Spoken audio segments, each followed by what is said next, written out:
लोक आम्हाला पण विचारतील, तुरुंगात गेलेल्या माणसांची मुलाखत तुम्ही काय घेतली? म्हणजे मी जेलमध्ये गेल्यानंतर माझ्या कॉलनीतले एकही जण आमच्या घरी कधी 14 महिन्यात भेटायला नाही आले. माझे 90% नातेवाईक जे तुटले ते आजही तुटले. प्रतिष्ठित हा शब्द जेलमध्ये वापरणं हा चुकीचं आहे, पण ठीक आहे, हरकत नाही. जसं माजी आमदार अनिल शिवाजीराव भोसले होते किंवा त्या बँकेच्या गैरव्यवहारात ज्यांना अटक झाली तसे बरेच लोक होते. काही गँगवॉरमधले मोठे भाई होते किंवा आता गृहीत धरा असं बघा की तुम्हाला आठवत असेल लॉरेन्स बिश्नोई केसमधले संतोष जाधव वगैरे लोक होते की जे ज्यांच्याबद्दल लोकांना फार औत्सुक्य होते असे होते. किंवा मीडियामध्ये खूप त्यांच्याबद्दल खूप असे बवाल झाला असेल एखादी मोठी केस ते होते. काही असे विनोदी एक्झाम्पल होते की कॉस्मॉस बँकेचा एक गैरव्यवहार झाला होता, त्याच्यामध्ये तो सायबर फ्रॉड झाला. त्या सायबर फ्रॉडमध्ये मी तपास केलाय आणि त्या तपासातल्या त्या जे अटक झालेले आरोपी ते जेलमध्ये होते आणि ते माझ्यावर पारावर बसायचे आणि मलाच म्हणायचे माझा जामीन करून द्या. हे बघा, आत्महत्या पाहणं सर्वात विदारक आहे. तुरुंगामध्ये आत्महत्या म्हणजे आत्महत्या मी एकाने केलेली पाहिली आणि एकाला करताना पाहिली. ऐकीव माहितीनुसार कसबला जिथं गाडलंय ती जागा 2 तटाच्या भिंतीच्या मध्ये आहे. तिथं सामान्य कैदी जाऊ नाही शकत आणि त्यामुळे काय आलं, कैदी अनभिज्ञ आहेत या घटनेबद्दल. कसबला इथं गाडलंय 90% कैद्यांना माहीत पण नाही. तर त्यामुळं बऱ्याच वेळा काय असतं माहिती का, आपल्याला जर कळलं इथं कसबला गाडलंय तर मग माझ्या मनात ती भीती निर्माण व्हायला तर मला माहीतच नाही, त्यामुळे ती कैद्यांच्या बाबतीत होत नाही. पण तिथं ड्युटीला जाणारा कर्मचारी आहे ना, त्यांच्यामध्ये अशा भावना आहेत. म्हणजे ज्या 2 कर्मचाऱ्यांकडनं तुम्ही ऐकल्यात बसून. तुम्ही जेव्हा तुरुंगामध्ये तेव्हा नाना गायकवाड नावाचे कैदी होते का? बरोबर. त्यांच्याकडे म्हणे 500 कोटी रुपये मागितले. म्हणजे मला त्याच्याही पुढची गोष्ट माहिती आहे की सगळ्यात शेवटी अशी गोष्ट मागण्यात आली, चल 200 कोटीमध्ये सेटल करतो. बस पहिला रेडिओ चालू झाला की आवाज यायचा संजय दत्तचा, रेडिओ YCP लई भारी. आणि आता सुद्धा तो संजय दत्तचा रेकॉर्डेड व्हॉइस येरवडा जेलमध्ये ऐकवला जातो. विधानसभा निवडणुकीच्या आधी तुम्ही राष्ट्रवादीच्या नेत्या सुप्रिया सुळे यांच्यावरती आरोप केलेला होता आणि बिटकॉईन संदर्भात त्यांचं काही संभाषण, त्यांची टेप ऐकवलेली होती. तर त्याचं पुढे काय झालं आणि तुम्ही तो फक्त निवडणुकीपुरताच आरोप केला होता का? दुसऱ्या प्रश्नाचं उत्तर आधी देतो. नमस्ते, मी योगेश कुटे. लेट्सअप विशेष या कार्यक्रमामध्ये तुमचं सर्वांचं पुन्हा एकदा स्वागत. माझ्या हातामध्ये पुस्तक आहे तुरुंगरंग.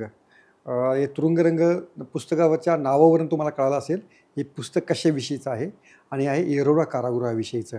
आजकाल तुरुंगात गेलेल्या लोकांची पुस्तकं बऱ्यापैकी चर्चेत आहेत. म्हणजे शिवसेनेचे खासदार संजय राऊत यांचं देखील नरकातला स्वर्ग पुस्तक आलेलं आहे.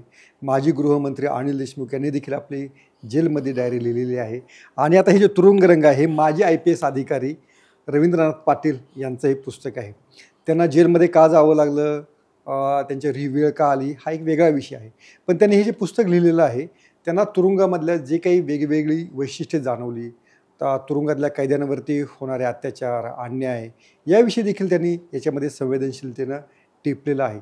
तुरुंग आणि त्याचा कारभार नक्की कसा चालतो हा अनेकांच्या जिज्ञासेचा विषय असू शकतो आणि ही जिज्ञासाच आपण या निमित्तानं जाणून घेणार आहोत. आणि दुसरा एक मुद्दा आहे की तुरुंगामध्ये भ्रष्टाचाराची प्रकरणं देखील आता समाज माध्यमांवरती आणि मुख्य माध्यमांमध्ये देखील मोठ्या प्रमाणात चर्चेला आलेली आहेत. की ज्यांना आपण सांगतो की बाबा या कैद्यांना सुधारण्यासाठी जी मंडळी तिथे आपण पाठवतो तीच मंडळी कशी भ्रष्टाचार करतात याचे देखील नमुने आपल्याकडे आहेत. या सगळ्या बाबींविषयी मला वाटतं रवींद्रनाथ पाटील यांच्याशिवाय योग्य व्यक्ती आपल्याला सापडली नसती. रवींद्रजी, तुमचं लेट्सअपवर खूप खूप स्वागत. थँक्यू. हे तुरुंगरंग हे नाव कसं काय सुचलं? त्याचं झालं असं की आम्ही आधी त्या पुस्तकाचं नाव ठरवलं होतं जेल डायरी. बरं. आणि मी DSK सरांना सारखा आग्रह करत होतो की तुम्हीच प्रस्तावना लिहा, तुम्हीच लिहा. तर मला म्हणायचे की तू एखाद्या चांगल्या लेखकाकडनं किंवा समीक्षकाकडनं लिहून घे किंवा एखाद्या IPS जजकडनं लिहून घे. मी म्हणायचो नाही, ज्याला हे तुरुंगातलं जीवन कळलंय त्यांनीच ते लिहावं अशी माझी इच्छा आहे, म्हणून मी तुमच्याकडे येतोय. ओके. आणि त्यांनी खूप छान प्रस्तावना लिहिली मला पाठवली. बरं. ती प्रस्तावना पाठवली, त्यात एक पॅराग्राफ होता, त्यामध्ये असं लिहिलंय की पु ल देशपांड्यांनी जशी प्रवास वर्णनावर पूर्वरंग सारखी पुस्तकं लिहिली त्या प्रकारे हा तुरुंग रंग शोभून दिसतो. बरं. आणि ते वाचल्यावर मला असं वाटलं की हा तुरुंग रंग एकदम असं आपण म्हणतो ना एकदम एक्स्टेम्पोर आलंय नाव. बरं. आणि मग मी प्रकाशकांची चर्चा केली. तर माझे जे संपादक होते ते या मताचे होते, नाही आपण जेल डायरीज लिहू. बरं. कारण काय होतं, लोकांना कळलं पाहिजे जेलवर आहे पुस्तक तर ते खपेल. पण प्रकाशक नाही, आशिष पाटकर सर एकदम ठाम होते की नाही, म्हणले तुरुंग रंग नाव भारी आहे. बरं. आणि मग त्याच्यानंतर काय झालं, आमचे जे चित्रकार होते चंद्रमोहन कुलकर्णी सर, त्यांनाही ते नाव आवडलं. मग त्यांनी ते कव्हर पेज तयार करताना मग वेगळ्या रंगाचे पक्षी काढले. कारण नावातच तुरुंग रंग आहे. ओके. आणि जेलची आपण अंतरंग उलगडून दाखवतोय. बरं. मग त्या पद्धतीनं ते कव्हर पेज पण बनलं. ओके. पण याच्यामधनं जी पुस्तकं येतात त्याच्यामधनं असं एक जाणवतं की तुरुंगातले अनुभव लिहून किंवा काय लिहून लोकांना असं वाटू शकेल की तुरुंग ही काही मिरवण्याची गोष्ट आहे की काय? नाही, मिरवण्याची गोष्ट जरी नसली तरी तुरुंग ही लपून ठेवण्यासारखी गोष्ट पण नाही. म्हणजे काय झालंय, वर्षानुवर्ष याच भावनेमुळं की मी तुरुंगाबद्दल कसं बोलू, कसं सांगू, किंवा तू बोलणारा कोण, तू तो तुरुंगात जाऊन आला. म्हणजे लोकांची मानसिकता आणि तुरुंगात जाऊन आलेल्या माणसामधला न्यूनगंड, याच्यामुळं तुरुंग व्यवस्था आजपर्यंत बदललीच नाही. म्हणजे स्वातंत्र्य मिळाल्यापासून आजपर्यंत तिथं राज्यघटना कधी लागू झाली नाही. 1969 साली जे जेल मॅन्युअल बनलं ते आजपर्यंत काय धड लागू झालेलं नाही. ही परिस्थिती आहे, परंतु ही कुणी सांगायलाच तयार नाही ना. म्हणजे तुम्ही म्हणताय की जेलच्या व्यवस्थेचं नाव काय आहे, IG प्रिझन्स अँड करेक्शनल सर्व्हिसेस असं हेडचं नाव आहे. म्हणजे करेक्शनल सर्व्हिसेस म्हणजे सुधारणा. हा, तर मग तुम्ही करेक्शनल सर्व्हिसेस म्हणजे काय करेक्ट करताय, कुणाला करेक्ट करताय, याबद्दल जर प्रश्न विचारायचेच नाही असं ठरवलं तर मग आपली व्यवस्था आहे तशीच चालू राहील. म्हणजे मला असं वाटलं की एकूणात ह्या सगळ्या क्रिमिनल जस्टिस सिस्टीमचं, फौजदारी न्याय व्यवस्थेचं तुरुंग म्हणजे ग्रहछिद्र आहे. ओके. आणि ते ग्रहछिद्र समाजापर्यंत आणायलाच पाहिजे. त्याच्यामध्ये हा हेतू नव्हता की तुरुंगाचं उदात्तीकरण करावं, पण जे वस्तू ती आहे ती मांडली पाहिजे. मग सामान्य माणसाचं जीवन आणि तुरुंग याच्यातला एक महत्त्वाचा फरक सांगा की ज्याच्यावरनं ती सगळी परिस्थिती व्यक्त होऊ शकेल. की बंदी आहेच, पण बंदीपेक्षा पुढे काय आहे? असं आहे की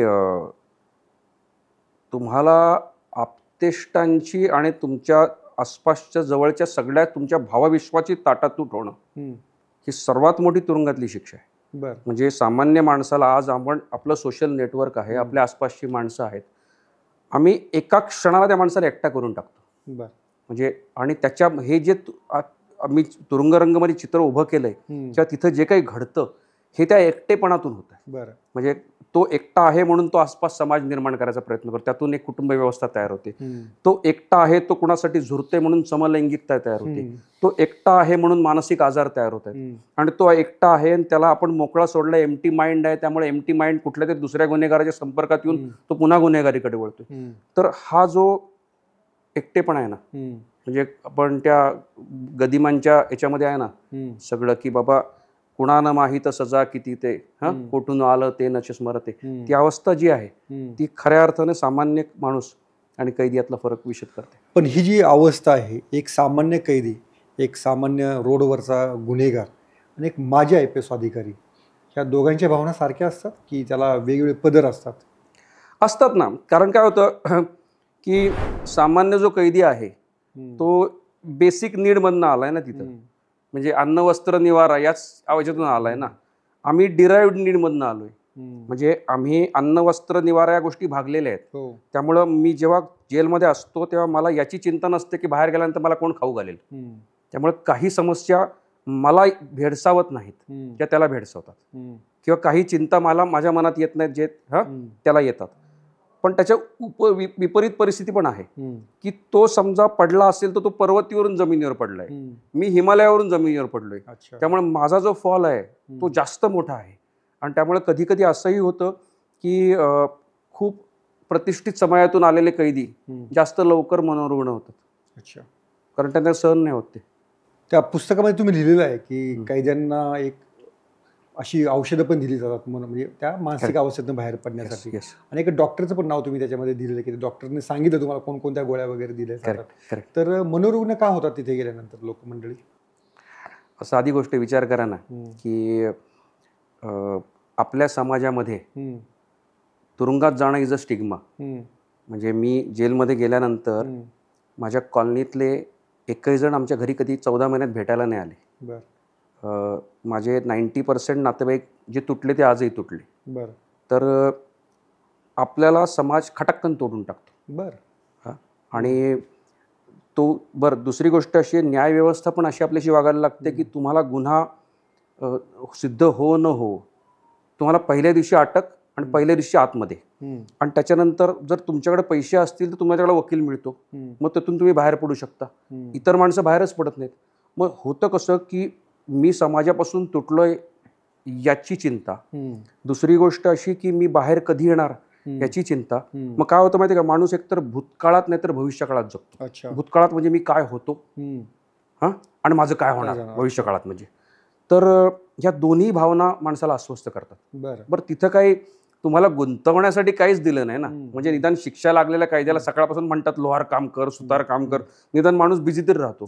अंडर ट्रायल तर नुसतंच मोकळा आहे, त्याला मोकाट ठेवलाय, त्याला आम्ही कामच दिलं नाही. त्यामुळे तो दिवसभर जेलच्या पारावर बसतो आणि विचार करत बसतो माझा जामीन कधी होणार. त्यामुळे त्याच्या मानसिक हळूहळू ते सुरू. तुम्ही जेव्हा येरवडा तुरुंगामध्ये होता तेव्हा तुमच्याबरोबर DSK होते? असं आहे की मी येरवडा जेलच्या एका बाजूला होतो, म्हणजे प्रिसाइजली पश्चिमेला होतो, ते पूर्वेला होते. मी टिळक विभागामध्ये होतो, ते हॉस्पिटल विभागामध्ये होते. आता काय जेलच्या नियमाप्रमाणे तुम्हाला दररोज जाता येत नाही, आठवड्यातून 2दा आम्हाला हॉस्पिटलला जाता यायचं. आता काय होतं माहिती का, शतपावली करायला जेलमध्ये काहीच सोय नसते, त्यामुळे लोक असेच आजारी पडतात की निदान त्या निमित्ताने मला इकडून तिकडे जाता तरी. मग त्यामुळे त्या काळामध्ये आठवड्यातून 2दा आम्ही तिकडे जायचो. मग बघायचो की DSK सर इव्हिनिंग वॉक करतायत, मग कधीतरी त्यांच्यावरून गप्पा व्हायच्या. मग असं करत करत संपर्क होत राहिला. ओके. आणखीन कोण कोण होते तुमच्या काळामध्ये असे पुण्यातले प्रतिष्ठित मंडळी जी होती पण त्यांना वेगवेगळ्या कारणामुळे तुरुंगात जावं लागलं? म्हणजे प्रतिष्ठित हा शब्द जेलमध्ये वापरणं हा चुकीचं आहे, पण ठीक आहे, हरकत नाही. जसं माजी आमदार अनिल शिवाजीराव भोसले होते, किंवा त्या बँकेच्या गैरव्यवहारात ज्यांना अटक झाली तसे बरेच लोक होते. त्याच्यानंतर काही गँगवॉरमधले मोठे भाई होते. किंवा आता गृहीत धरा असं बघा की तुम्हाला आठवत असेल लॉरेन्स बिश्नोई केसमधले संतोष जाधव वगैरे लोक होते की ज्यांच्याबद्दल लोकांना फार औत्सुक्य होतं, असे होते. किंवा मीडियामध्ये त्यांच्याबद्दल खूप असे बवाल झाला असेल, एखादी मोठी केस, ते होते. काही असे विनोदी एक्झाम्पल होते की कॉस्मॉस बँकेचा एक गैरव्यवहार झाला होता ज्याच्यामध्ये तो सायबर फ्रॉड झाला होता. त्या सायबर फ्रॉडमध्ये मी तपास केलाय आणि त्या तपासातले जे अटक झालेले आरोपी ते जेलमध्ये होते आणि ते माझ्यावर पारावर बसायचे आणि मलाच म्हणायचे माझा जामीन करून द्या. तर ते म्हणजे असे खूप उदाहरणं होती तिथं बघायला मिळालेली. ओके. पण जेव्हा तुरुंगातला आम्ही बोलतो तेव्हा असं तुमच्याही पुस्तकामध्ये आलेलं आहे, ज्यांच्याकडे पैसा आहे त्यांच्यासाठी तुरुंग हा नरक बनवू शकत नाही, स्वर्ग पण बनवू शकतो. ही वस्तुस्थिती आहे? नरक बनवू शकत नाही इथपर्यंत ठीक आहे. स्वर्ग बनवू शकतो याबद्दल मी थोडंसं साशंक आहे. म्हणजे आर्थर रोड कारागृहात कसं आहे माहिती का, की पूर्ण आर्थर रोड जेल नरकासारखं आहे. त्याच्यामध्ये एक कसाबसाठी आम्ही तुरुंग बांधला होता. का बांधला होता? कारण आम्हाला आंतरराष्ट्रीय न्यायालयाला दाखवायचं होतं की आम्ही आंतरराष्ट्रीय मानकानुसार कैद्यांना ठेवतो. मग तो समजा एअर कंडिशन तुरुंग असेल, छान असेल, तिथे व्यवस्थित जागा असेल झोपायला, तिथं जर कोणी राहिला तर तो माणूस म्हणू शकतो की मी नरकातल्या स्वर्गात आहे. अच्छा, संजय राऊत तिथे राहिले होते, पोलीस त्या कसाबच्याच कोठीत राहिले होते. पण बाकीच्या लोकांना म्हणजे जेलमधली लक्झरीची कॉन्सेप्ट आणि जेल बाहेरची कॉन्सेप्टमध्ये खूप फरक आहे. म्हणजे उदाहरणार्थ असं की मी खूप श्रीमंत आहे, मी पैसे देऊ शकतो कुणाला, याचा अर्थ नाही की मला इतरांना जर झोपायला सतरंजी दिली आहे तर मला कोणी गादी आणून देईल. मला 2 सतरंज्या मिळतील, दॅट्स ऑल. इतरांना फाटकी मिळत असेल मला चांगली मिळेल, इतरांच्या याच्यावर कोणीतरी रंगीबेरंगी काहीतरी रंगवले त्याच्याऐवजी मला एक नवी कोरी देतील, इथपर्यंत ठीक आहे. मला कोणी उशी देतं का नाही, उशी लोक जुगाड करून शिवतात, मी पुस्तकात लिहिलंय तिथं, पण तशा जुगाड उशी लोकांना मिळतात. मग कुणाला एखाद्या जेवणात थोडीशी तर्री मिळेल एक्स्ट्रा. पण ही जेलमधली लक्झरीची कॉन्सेप्ट आहे. म्हणजे जर काळ्या जाड्या भरड्या चपात्यांऐवजी की ज्याला आपण आपल्या पुणेरी भाषेत पोळ्या म्हणू शकतो, अशा गोष्टी मिळतील, ही जेलमधली लक्झरी आहे. ओके. त्याच्या व्यतिरिक्त काही नाही. म्हणजे आम्ही ऐकतो की बाबा मोबाईल फोन सापडतात, टीव्ही लोक पाहतात, हे कसं काय चालतं? टीव्ही ऑफिशियली पाहतात. टीव्ही ऑफिशियली पाहतात. म्हणजे काय झालं, आमच्या बाराकीत 14 पैकी 13 महिने टीव्ही नव्हता. मी भाग्यवान होतो, कारण त्यामुळे काय झालं, मला पुस्तकं लिहिता आलं, बरं मला व्यायामही करता आलं, तब्येतीकडे लक्ष देता आलं, सगळ्या गोष्टी झाल्या. आता तर बऱ्यापैकी बराकींमध्ये टीव्ही आहे, बरं काही खोल्यांमध्ये आहे. बरं मोबाईल मधनं सापडतो. बरं म्हणजे काही काळापर्यंत अशी परिस्थिती होती की कळंबा जेलमध्ये चौकात मोबाईल मिळायचा. बरोबर मी तर असं ऐकलंय की तिथं काही ठिकाणी टाईल होते ना, त्या टाईलच्या आतमध्ये कोणीतरी चार्जिंग पॉईंट बनवले होते. ते बरं. कसे बनवले कुणाला माहिती. ओके आणि येरवडा जेलमध्ये मी स्वतः मोबाईल नाही बघितला, पण मी एकदा मोबाईलचा चार्जर हातात घेतलाय. बरं हा, आणि मी चार्ज तो मोबाईल आला आला होता. आला होता चार्जर आहे अर्थ मोबाईल आहे म्हणजे हा, म्हणजे दूर होता त्या अर्थी आग होती. हा. पण या तुरुंगातला सगळ्यात विदारक अनुभव कोणता होता? हे बघा, आत्महत्या पाहणं सर्वात विदारक अनुभव. तुरुंगामध्ये आत्महत्या म्हणजे आत्महत्या मी एकाने केलेली पाहिली आणि एकाला करताना पाहिलंय. कशी? म्हणजे तुमच्याकडे तर काही असं काही सापडायला नाही पाहिजे किंवा हे नाही पाहिजे, हत्यार तुम्हाला घेऊन देत नाही. पण आत्महत्या करण्यासाठी हत्यार लागत नाही हो. बरं मी अत्यंत वियर्ड आत्महत्या पाहिल्यात जेलमध्ये. म्हणजे उदाहरणार्थ असं, म्हणजे ऐकल्या पण आहेत काही. उदाहरणार्थ असं, एक मुलगा मुलाखतीहून आला आणि तो इतका पॅनिक स्टेटमध्ये गेला की त्यांनी टिळक सेपरेट यार्डामध्ये एका ठिकाणी झाडावर चढून इलेक्ट्रिसिटी लाईनवर जंप मारता येत होती. त्याने हाताने दोन्ही इलेक्ट्रिसिटी तार पकडली आणि स्वतःला आत्महत्या केली. अरे बाप. म्हणजे खूप विचित्र घटना घडतात. तुम्ही जेव्हा होतं तेव्हा त्याच काळात नाही, हा ती माझ्या आधीच्या काळात, थोडीशी आधी झालेली घटना आहे. तुमच्या काळात माझ्या काळातल्या 2 घटना. एक तर मी हॉस्पिटल विभागातल्या एका मनोरुग्णाने आत्महत्या केलेली पाहिली. आणि काय झालं की ते हॉस्पिटल विभागापासून अत्यंत कोपऱ्यामध्ये एक वडाचं झाड होतं आणि ते 10-12 फुटावर वरती माणसाची बॉडी लटकली होती. मग त्याने आधी आत्महत्या केली, 2-3 तासांनी कळलं लोकांना आणि मी त्याची बॉडी पाहिली आणि पेनफुल असतो त्यांनी अनुभव. कशाने आत्महत्या केली मग? टॉवेल. जेलमध्ये आत्महत्या करण्याचा सर्वात भारी उपाय म्हणजे टॉवेल. टॉवेलच हे साधन बनतं. टॉवेल आणि फाशी घेणं सर्वात सोपा उपाय आणि टॉवेल सर्वात भारी मार्ग. बरं म्हणजे इनफॅक्ट आमच्या टिळक सेपरेट यार्डामध्ये एक झाड होतं. त्या झाडाला एक अशी आडवी वाढलेली फांदी होती. त्या फांदीचा वापर करून कमीत कमी 2 कैद्यांनी आत्महत्या केल्या 2-4 महिन्यात. अरे आणि त्या जेल प्रशासनाने शेवटी फांदी कापून टाकली. ओके अच्छा. माझ्या काळात मी जी घटना प्रत्यक्ष पाहिली ती अशी आहे की एक कैदी मागणं वडाच्या झाडावर चढला. ते वडाचं झाड जिथं एकेकाळी अरुण गवळी पूजा करायचं, पूजा करते. हा, तिथं खाली एक शंकराची पिंड आहे, तिथं देवीची मूर्ती पण होती पूर्वीमध्ये, तिथं गवळी पूजा करायचं. त्या झाडावर तो मागून चढला आणि त्यांनी वरनं झोकून दिलं. टॉवेल लावला होता. योगायोगानं तिथे एक खाली कुडमोड्या ज्योतिषी होता, तो शंकराला नमस्कार करायला आला होता. आणि या कैद्याचं नशीब चांगलं म्हणजे हा टॉवेल फाटला. मी आता बघितलं, इथं मानेची इथं फाटला होता आणि तो खाली पडला, लाल चट्टा उमटला होता असं. आणि काय होतं, आम्ही 100-150 मीटर अंतरावर असू. होतं काय की असे प्रसंग बघितले ना की माणूस हादरून जातो. याच्यामध्ये तुम्ही उल्लेख केला कसबच्या भूताचा उल्लेख केलेला आहे, तर काय ते खरं कसबचं भूताची भीती अजूनही त्या येरवडा तुरुंगावर आहे? मी असं म्हणत नाही की हे सर्वश्रुत असेल या गोष्टी. कारण काय झालंय, हा अनुभव ज्यांनी सांगितला तो एक जेल कर्मचारी होता. बरं. आणि ऐकीव माहितीनुसार कसबला जिथं गाडलंय ती जागा 2 तटाच्या भिंतीच्या मध्ये आहे. बरं. तिथं सामान्य कैदी जाऊ नाही शकत. अच्छा. आणि त्यामुळे काय आलं, कैदी अनभिज्ञ आहेत या घटनेबद्दल. कसबला इथं गाडलंय, 90% कैद्यांना माहीत पण नाही. अच्छा. तर त्यामुळं बऱ्याच वेळा काय असतं माहिती का, आपल्याला जर कळलं इथं कसबला गाडलंय तर मग माझ्या मनात ती भीती निर्माण व्हायला तयार होते. मला माहीतच नाही, त्यामुळे ती कैद्यांच्या बाबतीत होत नाही. बरं. पण तिथं ड्युटीला जाणारा कर्मचारी आहे ना, त्यांच्यामध्ये अशा भावना आहेत. म्हणजे ज्या 2 कर्मचाऱ्यांकडनं तुम्ही ऐकल्यात बसून की तिथं पौर्णिमा अमावस्येला ड्युटी शक्यतो घेऊ नये, घेतली तर काळजी याची घ्यायची की तुम्हाला लोखंडी बेल्ट काढायचं नाही, कारण लोखंडाच्या जवळ येत नाही. हा, तर मग ह्या सगळ्या गोष्टी आहेत त्या व्यवस्थित पाळायच्या. त्याशिवाय करायचं नाही, एकट्याने थांबायचं नाही. म्हणजे एक जण कुठेतरी बाथरूम ब्रेक लागला, दुसरा एकटा असं नाही पाहिजे. त्या दिवशी दोघं एकमेकाला धरून ठेवायचं. ओके. हा, तर ते करतात. आणि ते मानसिक असेल, म्हणजे आता ते भूत वगैरे काही गोष्ट नाही, पण तुम्ही म्हणता तसं माहिती आहे आणि त्यामुळे त्याचा एक धसका बसू शकतो, एक मानसिक स्थिती असू शकते. त्याच्यामध्ये पण मी थोडासा वेगळा व्ह्यू घेतो. बरं. की मी लिहिताना ते मानसिक आहे की नाही याचा विचारच नाही केला. जसं तुझा अनुभव आहे ना, बरोबर तू घेतलाय. मी व्हॅल्यू जजमेंट काहीच करत नाही. मी इंटरप्रिटेशन असं करतो की त्याला ते थोडासा त्याला एक मनामध्ये त्याच्या भीती बसलेली असू शकेल असं आपण म्हणू. हा, म्हणजे ते मानायला जागा आहे. कारण असं आहे की मला एक पण नाही अनुभव आला. बरं. मी जर बाहेर आलो असतो, मी म्हटलं बापरे मी तिथं काहीतरी बघितलं, असं मला कधीच झालं नाही. त्यामुळं कारण माझी मानसिक स्थिती बरी होती तुलनात्मक दृष्ट्या. तुरुंगामध्ये भांडणं वगैरे होतात का? हो बाबा, कैद्यांमध्ये? हो. कशी? भयानक होतात. कारण काय होतं, 2 प्रकारची भांडणं असतात तिथे. बरं. एक म्हणजे अपोजिट गँग आहेत. बरं. कारण एकाच भागात वर्चस्वासाठी तुमच्या माझ्या कल्पनेपेक्षा जास्त भयानक हे आहे, संघर्ष आहे. बरं. म्हणजे मी या गल्लीत राहतो, पण तुम्हाला माहीतच नाही या गल्लीवर हक्क सांगणाऱ्या 2 टोळ्या आहेत. बरं. राहतो मी, पण या रस्त्यावरचा हक्क सांगणारी कोणतरी गावातली पोरं आहेत. आणि आपल्याकडची जी समाज व्यवस्था कशी झाली आहे की झोपडपट्ट्या, ओटा स्कीम्स, ज्या झोपडपट्ट्यांना आपण नंतर कन्व्हर्ट करून आपण तिथं हे केलेत, या भागांमधल्या तरुण पोरांना प्रचंड प्रमाणात या गुन्हेगारीचं आकर्षण निर्माण झालं. आणि या 18 वर्षाची पोरं वगैरे जे आहेत ना, सोपा धंदा काय तर गुन्हेगारी. आणि मग त्या वर्चस्वातून ज्या संघर्ष बाहेर सुरू होतात ते आतमध्ये चालू राहतात. बरं.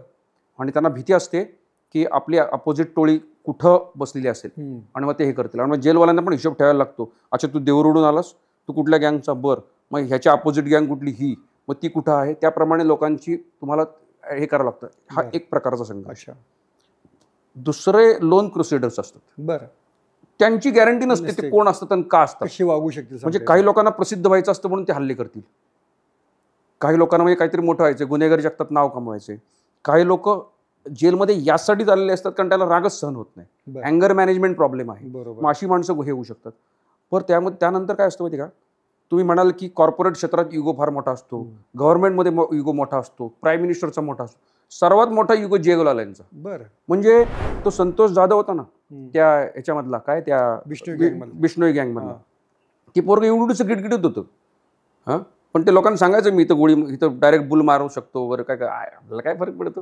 हां, तर मला त्याच्याबद्दलचा किस्सा सांगितला एकानी की त्याची बराक होती CJ1 बराक. हां, CJचा फुल फॉर्म मला माहीत नाही, पण बरेचसे कैदी त्याला क्राईम जंक्शन म्हणायचे, कारण इतके गुन्हेगार तिथं. तर त्या CJ1 बराकीमध्ये हा बसलाय, एका भिंतीला टेकून बसलाय.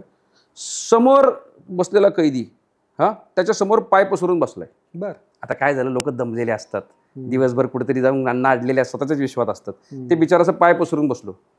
हा म्हटलं, सॉरी, मी बसलो इथं बराकीत संतोष जाधव आणि तू साला पाय पसरून बसतोस. एवढ्या गोष्टीत माणसाचा इगो हर्ट होतो. ओके. त्यामुळे तुमच्या प्रतिष्ठेच्या कल्पना आणि त्यांच्या प्रतिष्ठेच्या कल्पना यांचा काहीच संबंध नाही. तुम्ही एक किस्सा पण लिहिला की म्हणजे व्हॉलीबॉल खेळताना समोरच्या एका याच्या टीमच्या खेळाडूकडे जोरात मारू नको असा देखील तुम्हाला सल्ला देण्यात आला होता. त्याने म्हणे मर्डर केला त्या जेलमध्ये सुद्धा. येस, हे खरं होतं. हां, ही घटना साधारण मार्च 2023 मधली असावी. बरं. आम्ही राहायचो TNB विभागामध्ये. बरं. आमच्या शेजारीच टिळक सेपरेट विभाग होता. मी तिथं पूर्वी राहिलोय. सगळ्यात पहिल्यांदा गवळी रूम तिथंच होती. बरं. तर आमच्या इथं काय झालं होतं, व्हॉलीबॉल होता पण नेट नव्हतं. बरं. नेट त्यांच्याकडे होतं. मग आता त्यांच्याकडे नेट आहे, आमच्याकडे व्हॉलीबॉल आहे. कॉम्प्रोमाइज फॉर्म्युला काय, आम्ही एकत्र करावं. बरं. मग आम्ही परवानगी घ्यायची, रविवारी शक्यतो परवानगी मिळायची करायला जायला. मग आम्ही त्यांच्यावर मॅच लावली त्यांच्या टीम बरोबर. आता काय होतं, त्यांच्या टीमला काय होतं, नेटमुळं ना त्यात सराव फार होता, की नेटचा अंदाज जास्त होता. आम्हाला काय नुसतं टाइमपास करत होतो. मग त्यांनी जोरात सुरू केलं. बरं, चिअर करणारी सगळीच टिळक सेपरेट यार्डवाले. आम्ही फॉरेनर होतो, बाहेरचे लोक होतो. मग आम्ही सेंटर पोझिशनला खेळायला सुरुवात केला. माझा जुना नॅशनल पोलीस अकॅडमीचा सराव होता. मग प्रॅक्टिस जरा चांगला सुरू केलं तर माझ्यावर एक शिक्षा लागलेला कैदी होता. त्याला रेपमध्ये शिक्षा लागली होती, पण ते जेलमध्ये काही फरक नाही पडत, जेल सगळेच मित्र असतात. अच्छा. मग तो मला म्हटलं, सर इसको इस तरफ ज़्यादा तेज मत मारो, म्हणजे इसके पहिले जेल में एक मर्डर कर चुका है. ओके. पण मी त्याकडे बघितलं, 2 सेकंद चर्र, कारण आपण ज्या उद्देशाने जातो खेळायला, त्यामुळं मी त्याच्याकडे जोरात मारला शॉट. हा पण प्रतिष्ठेचा मुद्दा होऊ शकतो जेलमध्ये. म्हणलं जाऊ दे ना, 5 सिगरेट पाकिट गेली ती गेली, नाहीतरी कोणाला प्यायची तिथं. इतके इगोज तिथं काही लोकांचे असतात. तर कैद्यांचं जे जेवण असतं तर ते जेवणाबद्दल काय असतं, काय खायला काय मिळतं तुरुंगामध्ये? म्हणजे त्याला जेवण म्हणावं का हा प्रश्न आहे, पण ठीक आहे तरी सांगतो. काय, सकाळी दुपारी चहा मिळतो. तर चहामध्ये साखर भरपूर असते, चहापत्ती सापडत नाही. त्यामुळे आपलं त्याला बघत चहा हे होतं. बरं, चहाला काय कप आपल्याला विकत घ्यावे लागतात, नाहीतर अदरवाईज तुम्हाला त्या जर्मनच्या पॉटमध्ये घ्यायला लागतं. 70-80% कैदी जर्मनच्या पॉटमध्ये घेतात. मी पण पहिले 15 दिवस असंच घेतलं. मग त्याचं एक फ्रस्ट्रेशन जास्त असतं की असं ते घ्यायचं पॉटमध्ये आणि असं चहा प्यायचा. मग ब्रेकफास्ट येतो. ब्रेकफास्ट एकदम सेट, पोहे उपमा शिरा असं पदार्थ नाही. आणि डालडा वापरतात ना, त्यामुळे उपमा आणि शिरा, विशेषतः शिरा आल्याला नाही खाल्ला तर तर 15-20 मिनिटांनी दगड मिळतो खायला. असं गोळा असतं ते, तोडा बरं एवढं करून ते खाल्ल्यानंतर ना असे हात तुप्पट होतात. मग तिथं साबण व्यवस्थित मिळत नाही, मग त्यामुळे काय दिवसभर असे हात तुप्पट कैद्यांचे ते राहतात त्यामध्ये. मग जेवण येतं. बरं, जेवण काय असतं, सकाळी 10-10:30 येतं, दुपारी 4-4:30 हे होतं. काय होतं या जेवणाच्या टायमिंग म्हणजे हे म्हणजे अगदी ते नॅचरोपॅथी केंद्रासारखे आहेत. लोकांना त्या वेळेला खाता येत नाही, त्यामुळे काय होतं लोक 12-1ला खातात. मग गारधोड जेवण मग खावं लागतं. काही लोकांना जर अक्कल असेल तर आधीच खाऊन घेतात. तर जेवणामध्ये एक पाटभर तुम्हाला हे मिळतं, काय वरण मिळतं. आता वरण म्हणावं की नाही प्रश्न पडतो, कारण त्यात डाळ नसते, सापडतच नाही. बरं ते पिवळसर तपकिरी पाणी असतं, कधी कधी त्याला वास पण येतं, मला माहीत नाही काय हे करतात. सुरुवातीच्या काळात तर सहन नाही होत असं जेवण. त्या चपात्या अशा जाड भरड्या आणि चपात्या अशा झटकाव्या लागतात, अशा आपटाव्या लागतात, कारण त्याला भुसासारखं लावून लावलेलं असतो. पीठ वाया नाही घालवायचं ना. ते जे खाली आता आपण गिरणीत गेलो तर गिरणीत पीठ दळतो, ते थोडंफार उरतं ना, ते पण लावायचं वरनं. मग त्यामुळे काय होतं, पहिलं आम्ही ते झटकणार आणि म्हणजे नॉर्मल स्टाईल असे 2 चपात्या एकमेकांना आपटायचे असे. मग ते खाली पडलं की मग जेवायचं. मग सुरुवातीच्या काळात ना आपण जीव नाही शकत ते. मग मला काही लोकांनी शिकवलं, तुला आयडिया शिकवतो म्हणे, असं चुरायच्या म्हणे चपात्या. मग ती चुरायच्या वरणात टाकायच्या. आणि मग तरी पण ते काय फार चव येत नाही. मग कुणीतरी त्यात लोणचं टाकायला शिकवलं, कुणी चटण्या टाकायला शिकवलं, ते जेलच्या कॅन्टीनमध्ये जे मिळतं ना. मग असं करत करत ना आपल्याला वाटतं आपण भारी जेवतो. दिस इज जेलचं जेवण. संध्याकाळी काय मग सेम, म्हणजे हा सकाळचा जो 4 तो 4:30ला रिपीट होतो. भाजी भात. आणि भाज्या पण कशाच्या येतात म्हणजे त्याला काय लॉजिक नसतं. म्हणजे शेवग्याची भाजी, जेलच्या बहुतेक त्याच्यामध्ये शेवगा आला असेल, नुसती शेवगा, मग एवढी शेवगा खायचा. कधी कधी वांग येतं पूर्ण, आणि कधी कधी बटाटे येतात असे पूर्ण भरून. आणि त्यामुळे त्याला काय जे येतं ते पदरी पाडून घ्यावं लागतं, पर्याय नसतो. पण हे जेव्हा जेवण वगैरे येतं तेव्हा आम्ही जेव्हा वृत्तपत्रामध्ये पाहतो किंवा वाचतोय की तिथं काजू कतलीची सोय करतात, त्याचं टेंडर निघतं, तुम्हाला चिवडा लाडू बिडू दिवाळीसाठी देतात तुम्हाला, म्हणजे जेलमधल्या. तर ते मिळतात की काय काय नक्की परस्पर असतं, म्हणजे काय जेलमधला काय गैरव्यवहार नक्की काय आहे? सांगतो तुम्हाला. नाही, पहिलं हे सांगतो मग गैरव्यवहार सांगतो. गैरव्यवहार मोठा विषय. काय होतं की जेलमध्ये कैद्यांना स्वतःच्या खर्चाने 6,000 रुपयापर्यंत सामान घ्यायला परवानगी दर महिन्याला. बरं, आता 6,000 रुपये ज्याला तंबाखू बिडीचं व्यसन नाही त्याला खूप होतात. बरं, म्हणजे माझ्यासारख्या माणसाला 1,500 रुपयाच्या सामानामध्ये भरपूर भागायचं. कारण 2 सफरचंदचे पुढे घेतलेत, नंतर 2 बदामाची पाकिटं घेतली आहेत, किंवा असं काहीतरी घेतलंय, खजूर घेतलेत, नंतर आपलं टूथपेस्ट वगैरे लागतात, नॉर्मल गोष्टी घेतल्यात, तेल घेतलंय, काही लोकांना अगरबत्ती घेततात. या गोष्टी कॅन्टीनमध्ये मिळतात, ते दर महिन्याला आणायच्या आणि ठेवायच्या. बिस्किटं फार लागतात. म्हणजे जेवढी बिस्किटं जेवढी जेलमध्ये खाली आयुष्यात नाही खाल्ली, कारण कॅलरीज नाही जात पोटामध्ये. म्हणून चहा आला की एक अख्खा पुडा ह्याचा खायचा, पार्लेजी खायचा, मग ते पैसे राहतात. मग समजा आता माझे 1,500 रुपये 2,000 खर्चले, तर 4,000 कशाला वापरायचे? तर मी काय करणार, महिन्यातून एकदा चिकन येतं. मग आता जेलमध्ये कसं असतं, एकटा माणूस जगू नाही शकत. मग 5-6 जणांची टोळी असते, ज्याला आमचे ते कुटुंब म्हणतात, आम्ही हंडी म्हणतो. मग एक जण ठरवतो, या महिन्याचं चिकन मी घेतो, पुढच्या या महिन्यात तू भजी घे. मग तुम्ही म्हणताय काजू कतली आली, समजा सणा समारंभाला जिलेबी आली, काजू कतली आली. बरं 2-4 घेऊन चालत नाही, कारण जेलमध्ये काय होतं माहिती आहे का, माझ्या PNB विभागामध्ये 550 लोक 5-6 बाराकीत होते. फक्त 57 लोक, मी नोव्हेंबर 2022चा आकडा सांगतोय, ऑफिशियली कॅन्टीन विकत घेत होते. फक्त 57 लोक, फक्त 57 ऑफिशियली. त्याच्या व्यतिरिक्त 100 असे होते की ज्यांना घरच्यांकडनं मनी ऑर्डर यायची नाही, आणि त्या मनी ऑर्डरचे पण रूल आहेत. म्हणजे मनी ऑर्डर इतके भारी कायदे केले आहेत ना, सांगतो तुम्हाला, की तुम्ही सरळ जगूच शकत नाही. म्हणजे माझी वकील ॲडव्होकेट करिश्मा ठाकूर, तिने मला मनी ऑर्डर पाठवली, ती 22 एप्रिलला मनी ऑर्डर आली, ती 12 जूनपर्यंत सोडली नाही यांनी. का? कारण यांचं आडनाव पाटील, तिचं आडनाव ठाकूर, मग मनी ऑर्डर देणार नाही. पण मी तेव्हा म्हणलं एक काम करतो, मी कॅशनी देतो दुप्पट पैसे, अर्ध्या मिनिटात सामान आलं.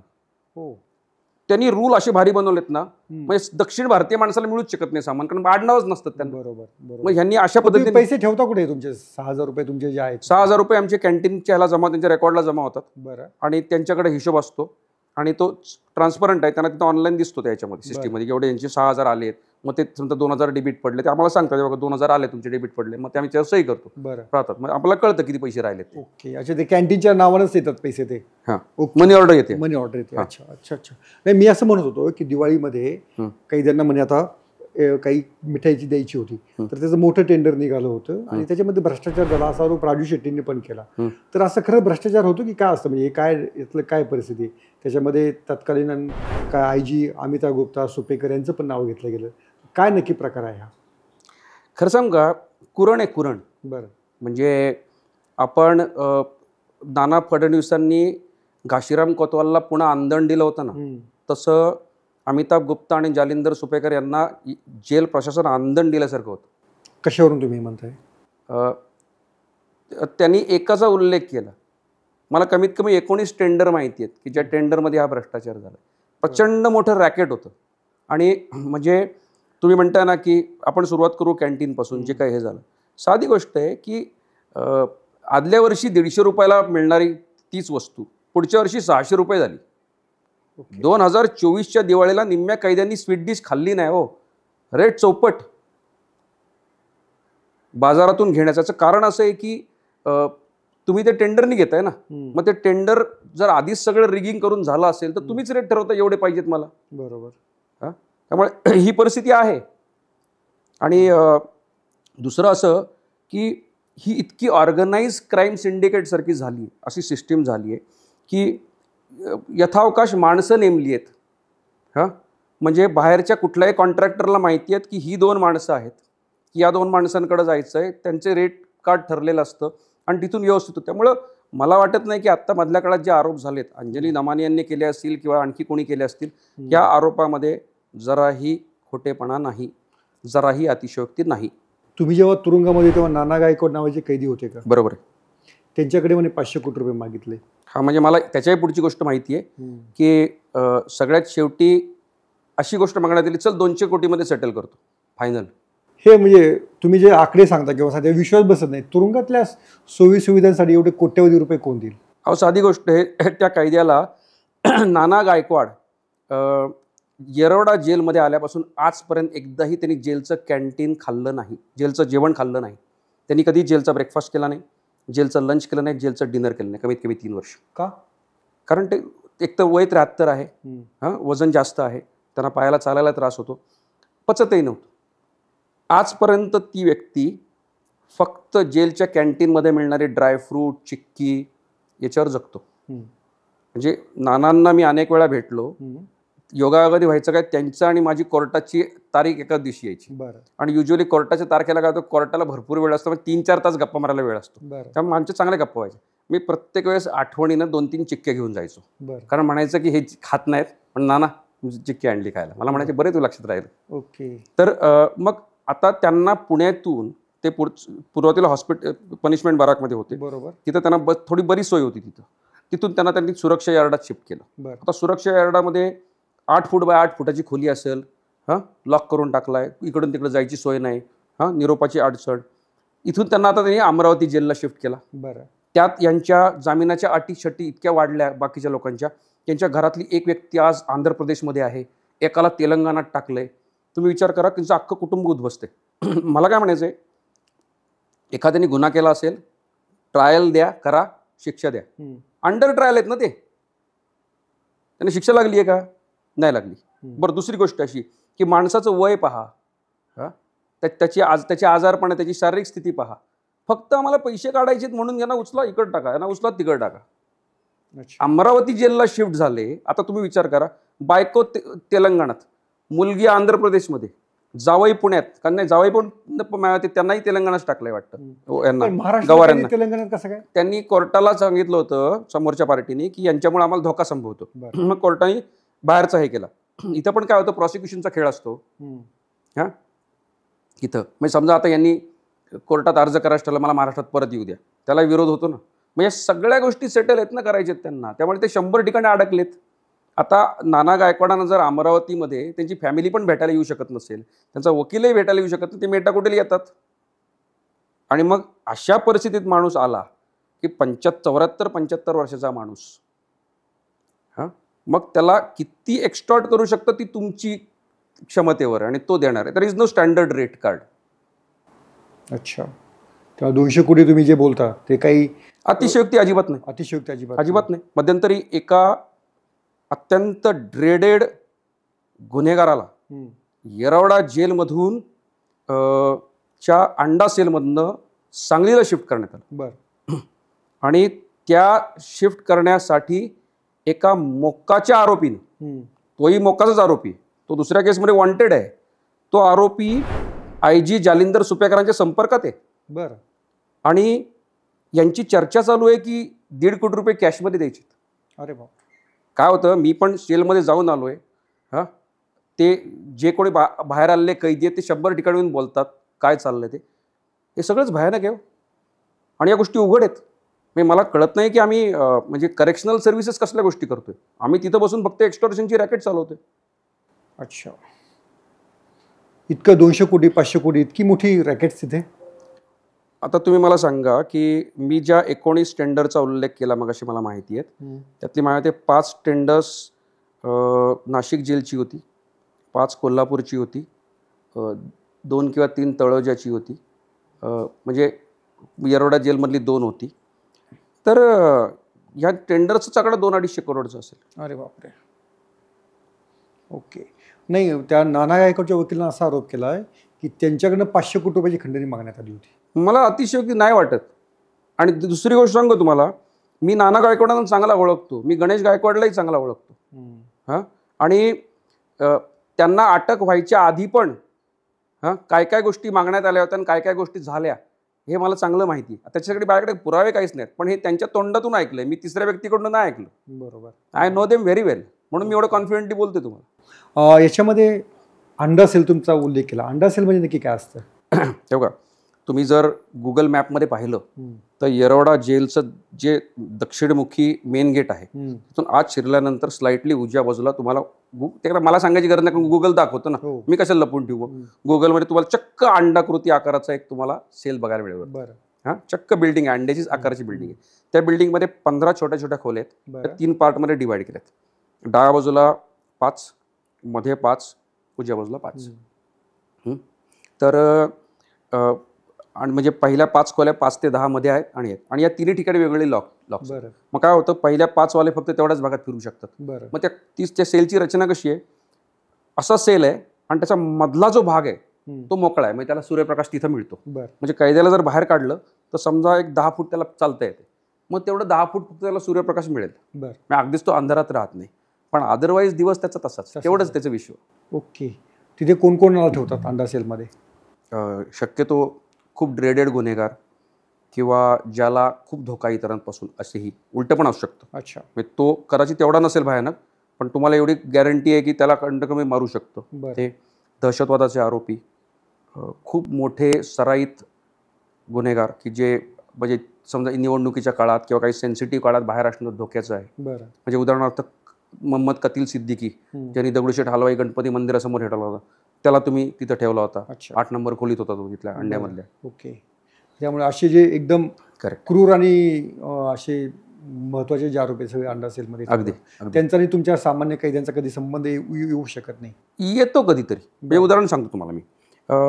आपल्याकडे हनुमंत नाझिरकर नावाचे व्यक्ती होते, जे महाराष्ट्राच्या लँड रेकॉर्ड्स डिव्हिजनचे खूप वरिष्ठ अधिकारी होते. त्यांना लाच प्रकरणामध्ये त्यांना अटक झालेली. मला आश्चर्य वाटतं, त्यांना तुम्ही अंडा सेलमध्ये का ठेवलं?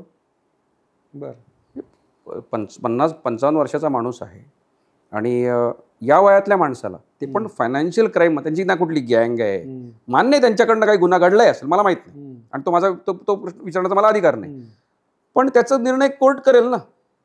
या व्यक्तीला काहीतरी 7 का 8 महिने त्यांनी अंडा सेलमध्ये ठेवला होता. त्याच्यानंतर मी आणि नाझिरकर शेजारच्या बाराकींमध्ये होतो आणि तेव्हा मी अंड्यावर सेलवर गप्पा मारायचो. म्हणजे माझं जेलमधलं जे अंडा सेलमधलं वर्णन आहे ते त्यांनी दिलेलं आहे. त्यामुळे काय आलं, ते माझे डोळे आणि कान होते, त्यांनी प्रत्यक्ष 7-8 महिने त्यांनी तिथं बसून राहिले तिथं, त्यामुळे त्यांना माहिती आहे काय चालायचं तिथं. अच्छा.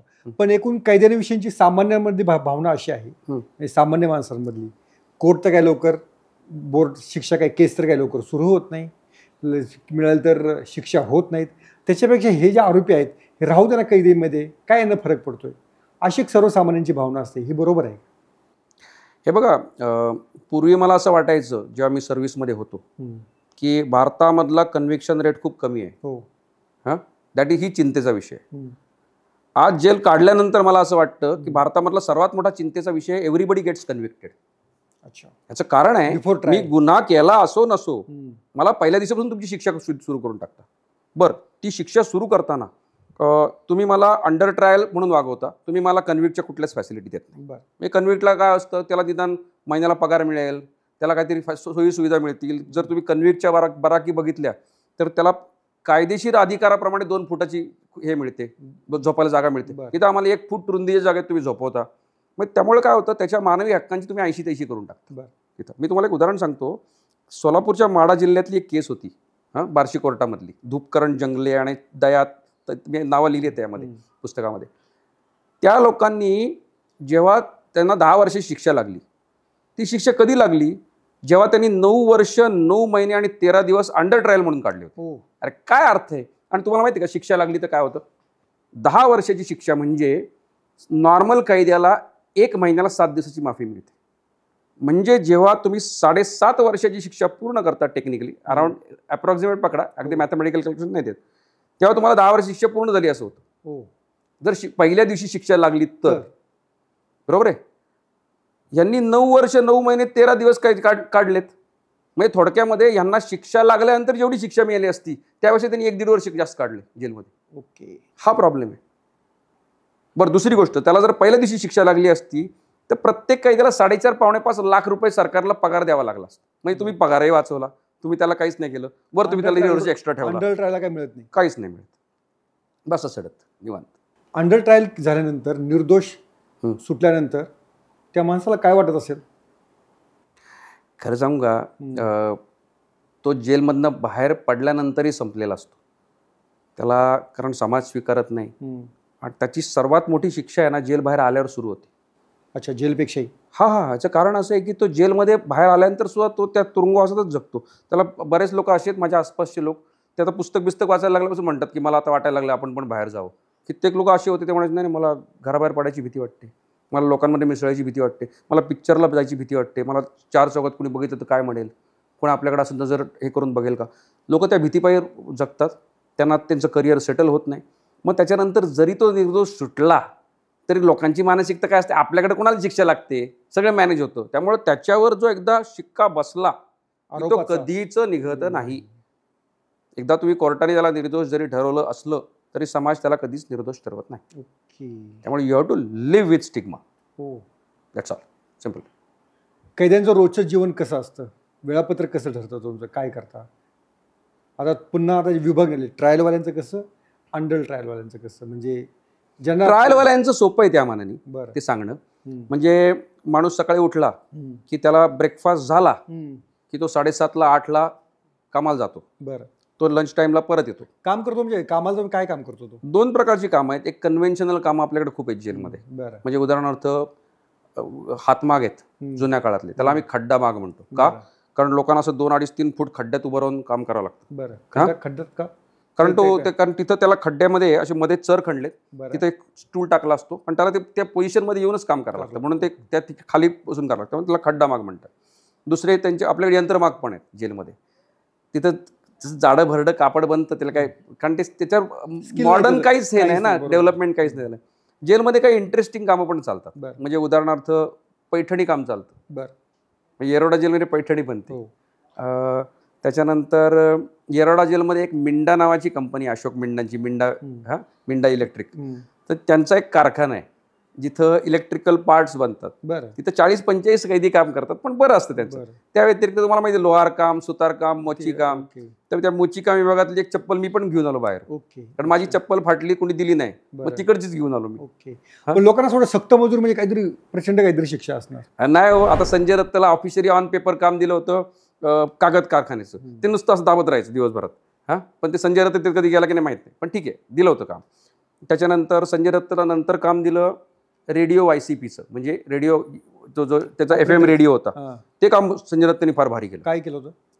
अहो, तो तुम्ही संजू पिक्चर बघितलाय का? नाही. त्या संजू पिक्चरमध्ये ना ती जी रूम आहे FM रेडिओ जिथून चालतो ती तशी रिप्लिकेट केली. बरं. आणि संजय दत्त तिथं बसून रेडिओ चालवायचा, FM रेडिओ. म्हणजे एकेकाळी संजय दत्तच्या आवाजाने लोक उठायचे. बरं. म्हणजे म्हणजे सकाळी उठायचे, म्हणजे सकाळी 5:15च्या आसपास पहिला रेडिओ चालू झाला की आवाज यायचा संजय दत्तचा, रेडिओ YCP लई भारी. बरं. हां, आणि आत्ता सुद्धा तो संजय दत्तचा रेकॉर्डेड व्हॉइस येरवडा जेलमध्ये ऐकवला जातो सर्व काही त्यांना. म्हणजे मी पहिल्यांदा जेव्हा आलो हां. त्याचा आवाज ओळखीचा वाटतो राव आठवडाभर ना, कारण माइंड पटकन काम नाही करत. बरोबर. एक आठवडाभराने उलगडा झाला संजय दत्तचा रेकॉर्डेड व्हॉइस आहे. ओके.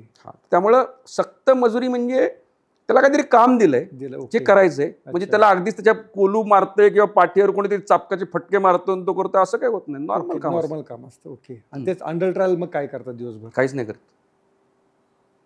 येरवडा जेलमधल्या 7,500 कैद्यांपैकी 5,500 लोक फक्त मोकाट बसून असतात निवांत. बरं. ते काही करत नाहीत. मला अंडर ट्रायल म्हणून लायब्ररी ॲक्सेस मिळवण्यासाठी पत्र द्यावं लागतं. 4 वेळा राऊंड समोर उभं राहावं लागतं. तेव्हा मला पुस्तक वाचायला मिळतं. बरं. जेलमध्ये तुम्हाला चेसचे सेट उपलब्ध करून दिलेले असतात. दिवसभर लोक चेस खेळतात आणि एक से एक चालीत असतात. ओके. हां, आता एक से एक. म्हणजे मी तर कधीच जिंकू नाही शकलो. कुठलाही सोम्या गोम्या उठायचा मला हरवायचा. हां, तर ते एक झालं. त्याच्यानंतर चल्लस 8 नावाचा एक गेम आहे हां, ज्याला इंडियन लुडो गेम म्हणतात. हां. तो जमिनीवर आका टाकायचा, खेळायचं. मग दिवसभर ती पोरं तीच करतात, बाकी काहीच करत नाही. जे कैद्यांचे आम्ही प्रकार पाहिले म्हणजे जे सर्वसामान्यांना माहिती येते, 2 आंखें 12 हातमधले व्ही शांतराम केले तो एक जेलर आणि दुसरा शोलेमधला आसरानी जेलर. तर याच्यापेक्षा काही वेगळे जेलर असतात का? म्हणजे खरा जेलर कसा असतो? दोन्ही प्रकारातला नसतो. बरं. म्हणजे आसरानी हा विनोदी जेलर दाखवलाय हो. की जो खूप भारी असं दाखवायचा प्रयत्न करतो, पण तो नसतो. आणि त्याला कोणी त्याच्या मागे नंतर पिस्तॉल जेल त्याला येडा करून बाहेर जाऊ त्याला शकतो. कोणतरी गंडवतं त्याला. हां, एवढं गंडवणारे जेलर कोण नसतात. बरं. हुशार आहेत, त्यांना आणि बरोबर एवढे कळतं. आदर्श काम हा, करणारे हा, त्यांना 2 आंखें 12 हातवाले काय कसे असतात जेलर? नॉर्मली कैद्यांविषयी फार सहानुभूती नसते कोणालाच. बरं. आपली नोकरी आहे, पाट्या टाकायचं काम आहे. आणि इन जनरल लोकांमध्ये ही एक मानसिकता झाली आहे की मी कैदी झालो याचा अर्थ असा की मी जर कुठेही चुकलो तर मला मारण्याचा अधिकार जेलर लोकांना आहे किंवा माझ्यावर कुठली कोअर्सिव्ह ॲक्शन घेण्याचा अधिकार आहे. बरं. त्यांना आत गेल्यानंतर असं वाटतं की मी आतमध्ये इथं काय करतो याच्यावर कुणीही नियंत्रण ठेवू शकत नाही. ही जरी ज्युडिशियल कस्टडी असली तरी मीच मालक आहे. जेलरच मालक आहे. हां, त्यामुळे ती ज्युडिशियल कस्टडी कागदावर आहे, रिअलिस्टिकली ती जेल कस्टडी. ओके. तो पट्टेवाला आहे जज साहेबांचा, पण तो स्वतःला ओनर समजतो आणि तो रुबाब गाजवतो. आणि त्यामुळे काय होतं, तुम्हाला अत्यंत आरोगट, उद्मत्त कधी कधी जेलर पाहायला मिळतात, जे लोकांची म्हणजे अतिशय म्हणजे रूढपणे वागतात. मला काहीच खूप चांगले जेलर भेटले आणि त्यांनी खूप मदत केली, म्हणजे त्यात वादच नाही, they are very good people.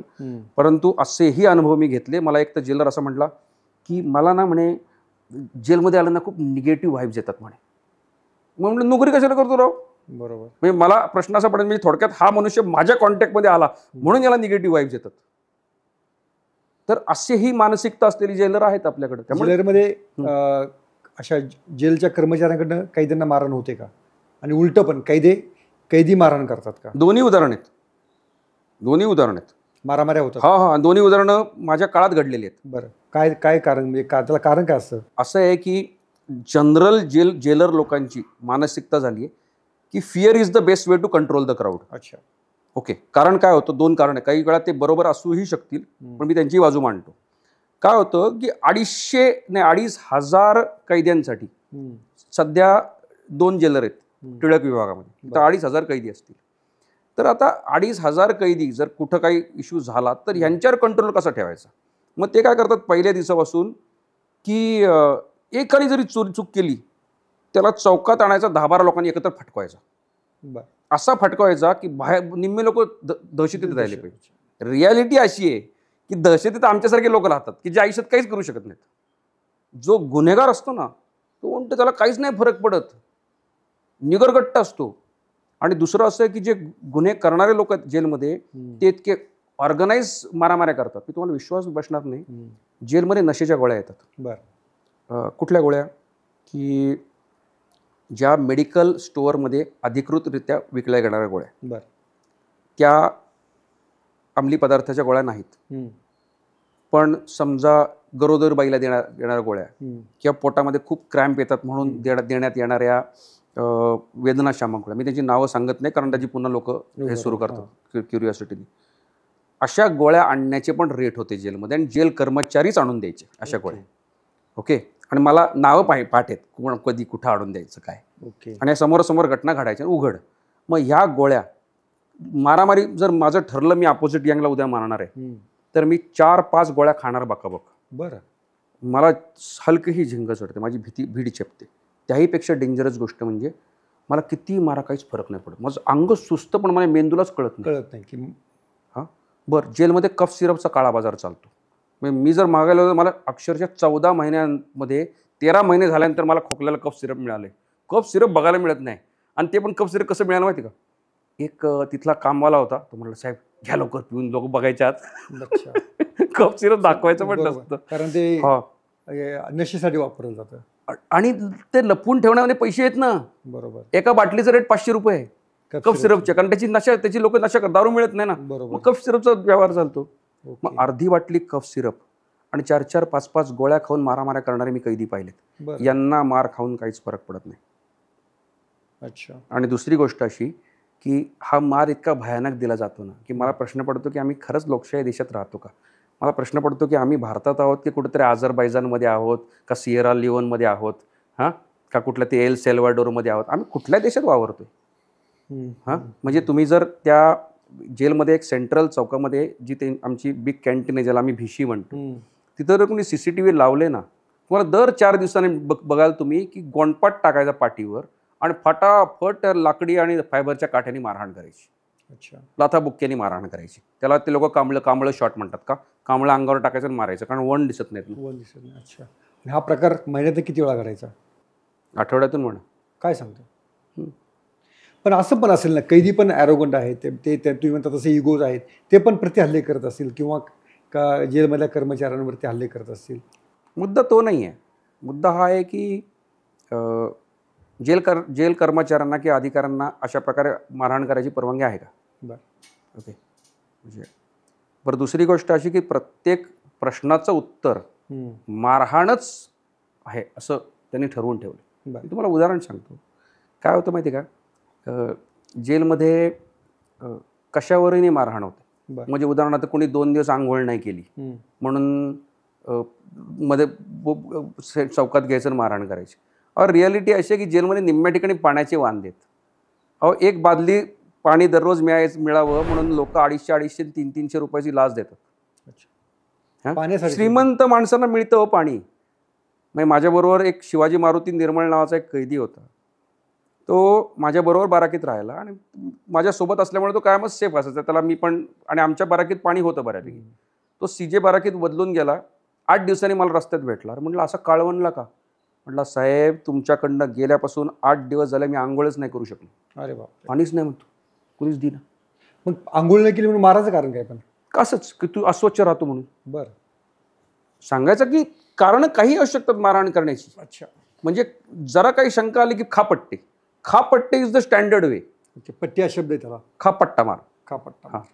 तुमच्या जेलच्या अनुभव तुम्ही कैद्यांच्या समलैंगिकतेविषयी पण लिहिलेला आहे. तर खरं लैंगिक भावनांचा निचरा ही मोठीच गोष्ट आहे एवढ्या सगळ्या कंतावासामध्ये. असे प्रकार सर्रास असतात की कसं असतं. हे बघा, सर्रास नसता तो. काय होतं माहिती आहे का, शेवटी तो जो लैंगिक भावनांचा संकोच होतो तो वेगवेगळी माणसं वेगवेगळ्या प्रकारे व्यक्त करतात. बरं. काही माणसं डिप्रेशनमध्ये जातात, सांगू शकत नाहीत. काही माणसं हस्तमैथुनात हे होतात. बरं, तिथे तिचे पकडले जातात, त्याची मारहाण होते. हां. आणि 17 नसेल पण 18-19-20 वर्षाची पोरं, तरुण पोरं, आणि कित्येक वर्ष जर अटकत गेली त्यामध्ये, तर हळूहळू काय होतं माहिती आहे का. बरं, तुम्ही असं विचार करत 7वी, 8वी, 10वी शिकलेली पोरं असतात, झोपडपट्ट्यात राहणारे असतात. हां, त्यांना कोणी बाहेर काढणार नसतं, शिक्षणाची कमतरता असते. बरं, मग याच्यामध्ये ना एकदा का माणसाला ते भावनातिरेक झाला अशा ठिकाणी, अशा वेळेस कोणीतरी कुणाला जर लैंगिकतेविषयी ऑफर देत लोक हो म्हणतात. म्हणजे मला हे सुरुवातीला हे खूप अनाकलनीय वाटायचं, खूप अस्वस्थ, म्हणजे ते वाटायचं अरे हे काय चाललंय. म्हणजे आपण सांस्कृतिक चष्म्यातून बघतो ना, पण तशी परिस्थिती नाही हो. म्हणजे साधी गोष्ट आहे की ज्या माणसाला 3 महिन्यानंतर तुम्ही जामिनावर सोडायला पाहिजे, हां, त्या माणसाला 3-3, 5-5 वर्ष. तुम्ही मोकाच्या केसेस बघा पुणे शहरातल्या, कुठल्याही कामासाठी मोका लावता तो. पण 100 झाल्या 150 झाल्या आम्ही पाठ थोपडतो पोलिसांची. हा, पण ते मोक्का बहादर लोकांमुळेच नुकसान व्हायला लागलं जेलचं. मग येरवडा जेलचं नाव चेंज करा, एक तर पॉक्सो जेल ठेवा ना तर मोक्का जेल ठेवा, कारण दोनच प्रकारचे केसेस येतात सध्या तिथं. अच्छा, पॉस्को आणि मोक्का. हां, तर काय झालंय की आजच्या घडीला येरवडा जेलमध्ये 550 पैकी साधारण 700-800 कैदी मोक्काचे असतील. बरं. तुम्ही त्यांच्या टोळ्या बघा, ऐका, नाना गायकवाडांवर मोका आहे बेस्ट केस. नाना गायकवाड, त्यांची बायको, त्यांचा मुलगा, त्यांची मुलगी, त्यांची जावई, ही टोळी आहे. नाना गायकवाड त्या टोळीचे प्रमुख आहेत. हे एक्झाम्पल झालं. तशा अनेक टोळ्या पाहिल्यात मी की ह्या टोळ्या फक्त कागदावरच्या टोळ्या आहेत, या बाहेर या टोळ्या असूच शकत नाही. म्हणजे तुम्ही ज्या कारणासाठी मोका तयार केला, म्हणजे मी एक केस लिहिली आहे माझ्या पुस्तकामध्ये, ती चतुश्रृंगी पोलीस ठाण्याची केस होती. गणपतीत मारामाऱ्या झाल्या, त्या पोराला तुम्ही मोका लावला, आत टाकला. नशीब त्यावेळेच्या पोलीस कमिशनरला वाटलं काहीतरी गडबड या केसमध्ये, म्हणून त्यांनी कागदावर लिहिलं this is not a fit case to for MCOCA, म्हणून तो मोका रद्द झाला. अदरवाईज काय माहिती का, सध्या परिस्थिती अशी आहे, तुम्ही जर त्यांचं आकलन केलं तर 12वी झालेली, फर्स्ट इयर BCom BA करणारी पोरं कधीतरी कुठल्या तरी झोपडपट्टीत कुठल्या तरी मारामध्ये कुठल्या तरी गुन्हेगाराच्या संपर्कात आली, म्हणून त्याला तुम्ही टोळी, एकाला टोळी प्रमुख केलाय, इतरांना बाकीच्यांना टोळीचे सदस्य केलाय. ह्या माणसांना तुम्ही काय करताय की तुम्ही त्यांना त्याच्यावर यापूर्वी कुठलाच गुन्हा नोंदवलेला नाही, पण कुठल्या तरी माणसाला त्याच्यासोबत फिट केलाय, म्हणून ही 70-80% पोरं या केसमधली अशी आहेत की जी फक्त पहिल्यांदाच जेलमध्ये आलीत. अच्छा. मला तर मला काही लोक अशी भेटले, सर मला 18 वर्ष पूर्ण होऊन 14 दिवस झालते आणि मी पहिल्याच केसमध्ये डायरेक्ट मोका, आता कसं जायचं बाहेर. पण त्यातनं पण शहरामध्ये असं होतं की कोयता गँग येते, कोणीतरी रोडवर रेजेस करतं, दहशत मारण्याचा प्रयत्न करतं, मग पोलिसांवर त्या बाजूने पण टीका होते. पोलीस म्हणतात जाऊ दे ना, मग यांना जाऊ दे तुरुंगात. मी तुम्हाला विचारू का डायरेक्ट, एवढे कोयते कुठून येतात शहरात? मी मध्यंतरी जेलमध्ये होतो तेव्हा पोलिसांनी टिंबर मार्केटमध्ये एका ठिकाणी रेड टाकली होती आणि एका हार्डवेअरवाल्यावर रेड टाकली होती आणि 100-200 कोयते गोळा केले तिथनं. एवढे कोयते सप्लाय करण्याचा एकच सोर्स होता मोठा. मला सांगायचा भाग असा आहे की तुम्ही सोर्सवर हल्ला करा ना. एवढे बनतात कुठं कोयते, कुठली फाउंड्री आहे ती? जसं आपण आर्म्स ॲक्टच्या केसेस करताना काय झालं, जेव्हा बिहारमधले आर्म्स का संपले, कारण बिहारमध्ये यांनी काय केलं, रणवीर सेना असेल किंवा मग माओवादी असेल, यांची जिथं फॅक्टऱ्या होत्या त्याच्यावरच हल्ले सुरू केले. सांगायचा भाग असा आहे की ती जी घटना घडली जेव्हा त्यांनी एक ऑर्गनाइज खूप मोठा सोर्स कोयत्याचा पकडला, that was absolutely right move. ह्याला म्हणतात पोलिसिंग. नाहीतर कुठेतरी तुम्ही कोयता गँग आहे म्हणतात, प्रत्येक माणसाकडे 3-3 कोयते आले कुठनं? कोण मॅन्युफॅक्चर करतं? ओके, तो विकणारा ठीक आहे, पण हे ह्या प्रकारचं मटेरियल बनतं कुठं, त्याचं उत्कम कुठं होतं, त्याला धार कुठं लावली जाते, ते कुठून ट्रान्सपोर्ट होतं? आमच्याकडे काहीच नेटवर्क नाही. अच्छा. आणि ज्या अर्थी पोलिसांनी तिथं ॲक्शन घेतली ती चांगली ॲक्शन होती, मी त्याचं कौतुक करतो. That is the right move. हे मेन करा ना, तुम्हाला दिसणार नाही तसे गँग. तुमचा म्हणजे मुळावर झाला, मुळावर घाम घाव घाला. ओके. तुमच्या थोड्या आता दुसऱ्या प्रश्नाकडे येतो. विधानसभा निवडणुकीच्या आधी तुम्ही राष्ट्रवादीच्या नेत्या सुप्रिया सुळे यांच्यावरती आरोप केलेला होता आणि बिटकॉईन संदर्भात त्यांचं काही संभाषण, त्यांची टेप ऐकवलेली होती. तर त्याचं पुढे काय झालं आणि तुम्ही तो फक्त निवडणुकीपुरताच आरोप केला होता का? दुसऱ्या प्रश्नाचं उत्तर आधी देतो. बरं. मी आरोप केला होता, निवडणुकीपुरताच केला नव्हता. बरं. निवडणुकीच्या काळात या गोष्टी उघड झाल्या, योगायोग होता. बरं. आणि माझ्याकडे पर्याय नव्हता. बरं. आणि खरं सांगायचं झालं, तुम्ही मला हा प्रश्न आज यासाठी विचारला किंवा त्या विषयाची यासाठी चर्चा झाली कारण निवडणूक होती म्हणून. बरोबर. जर निवडणुकीनंतर मी या विषयावर जर वाचा फोडली असती तर लोकांनी या कानाने ऐकलं असतं, सोडून दिलं असतं. बरं. ठीक आहे, मला विषय आणायचा होता जगासमोर, त्याची एक योग्य वेळ असते. बरं. आणि ती मी वेळ साधली. अच्छा. हा एक भाग. परंतु एक वेळ साधली ही तुमच्या स्वतःच्या निर्णयाने साधली की तुम्हाला काही पॉलिटिकल सपोर्ट होता म्हणून तुम्ही साधली? नाही हो, म्हणजे मी कुठल्या राजकीय पक्षाचा सदस्य पण नाही. म्हणजे आता पोलिसांकडे एवढे सोर्सेस पडले, त्यांचा सगळा इतिहास माहिती आहे, तुम्हाला पत्रकारांनाही माहिती. मी माझ्या घरात कोणी राजकारणात नव्हतं, आमच्या घरात कोणी नगरसेवक नव्हतं. आणि जर तशी काही माझी पार्श्वभूमी असते तर मी 14 महिने राहिलोच नसतो आतमध्ये जेलमध्ये. हां, त्यामुळे काही विषयच नव्हता. आणि बरं, जे मी उघड केलं ते मी जामिनावर सुटल्यानंतर जवळजवळ 1.5 वर्षांनी केलं. बरं. ओके. त्याआधी मी संपर्क कुणा एजन्सीशी केला नाही का? असं नाही केला. माहिती द्यायचा प्रयत्न केला का? केला. ज्यावेळी माझ्याकडे क्रेडिबल इन्फॉर्मेशन आली त्या दिवशी मी ठरवलं की आता थांबायचं नाही. बरं. म्हणजे तुम्ही असं माझ्या नजरेतून विचार करा की या गोष्टी कोणी सुपारी किलिंग म्हणून करतं काय? साधी गोष्ट आहे, जेव्हा मी 14 महिने आत होतो, माझ्या कुटुंबियांना एवढ्या मोठ्या संघर्षातून जावं लागलं, त्यामुळे नॅचरली असं वाटतं की या विषयाला आणखी काही कंगोरे आहेत जे समाजापर्यंत आले पाहिजेत. हां, ते मांडण्याचा मी प्रयत्न केला. मी जे काही आरोप केले त्याबद्दल मी आजही ठाम आहे. तुम्ही आजही ठाम आहात? प्रश्नच नाही, 1% माझ्यात काही फरक झालेला नाही. पण लोकांना असं वाटतं की तुम्ही पुढे काय झालं मग त्याचं? आता काय होतं सांगू तुम्हाला, त्या आरोपांवरती भाजपने प्रेस कॉन्फरन्स घेतली, फडणवीसांनी ते ट्विट केलं, मग काय झालं? म्हणजे सत्ता बीजेपीची आहे, मग पुढे काय झालं? हे बघा, माझं काम होतं की याला वाचा फोडणं. बरं. त्याच्यानंतर ईडीनी रेड केली, CBIने इंटरव्हेन्शन केलं. आता काय झालंय, सुप्रीम कोर्टाच्या आदेशाप्रमाणे 2024च्या, आता सप्टेंबर 2024 असा, बिटकॉईनशी रिलेटेड साऱ्या केसेस CBIला ट्रान्सफर केले. त्यात पुण्यातली पण 2018ची केस केली ज्यामध्ये मी विटनेस होतो. तर त्यामुळं आता तपास CBIच्या अखत्यारीत आहे. बरं. या सगळ्या सेंट्रल एजन्सीज आहेत. आता माझं काम होतं एक विसल ब्लोअर म्हणून माहिती देणं. बरं. ती द्यायचं काम मी केलं. माझ्याकडं त्यांनी समजा काही माहिती मागितली तर त्याचाही मी हे केला, पुढं सगळा पाठपुरावा केला. त्यामध्ये फक्त होतं असं की मी तपास अधिकारी नाही ना, त्यामुळे मला विचारण्याचा अधिकार नाही. मला इतकं माहिती आहे आणि मला इतका आत्मविश्वास आहे की they are on right track. बरं. अच्छा. ते कुठं आहेत, कुठल्या स्टेजला, ते सांगणं त्यांना बंधनकारक नाही आणि ते मला विचारणं औचित्यपूर्ण वाटत नाही. ओके. पण मी इतकं सांगतो की मला विश्वास आहे की ज्या प्रकारे मी माहिती दिली आहे, नंतरही काही गोष्टी उघड होत गेल्यात, हळूहळू ते पोचतील. मी तुम्हाला त्याची एक हिंट देतो. 24 फेब्रुवारी 2025ला, म्हणजे कदाचित एखादा दिवस मागं पुढं होईल, तुम्ही गुगल सर्च करा CBI रेड बिटकॉईन, हां, किंवा CBI रेड बिटकॉईन नांदेड अशी सर्च करा. महाराष्ट्रामध्ये 7 का 8 ठिकाणी रेड झाल्या. 24 कोटी रुपयाचे बिटकॉईन रिकवर झाले, क्रिप्टोकरन्सीज.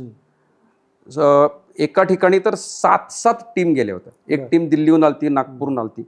CBIने आजपर्यंत डिक्लेअर केलं नाही की हे 24 कोटी कुणाकडनं मिळाले म्हणून, कारण त्यांचा तपास चालू आहे. ओके. हां, आणि मीही विचारायला गेलो नाही. पण मला हे माहिती आहे की ही जे काही रेड झाल्यात ते आम्ही जी काही माहिती पुरवली किंवा त्याच्यानंतर ज्या गोष्टी निष्पन्न झाल्या त्याची फलश्रुती आहे. ओके. त्यामुळे तुम्हाला वाटतं ती जी एजन्सी आहे किंवा तपास आहे सगळा राईट ट्रॅकवरती आहे?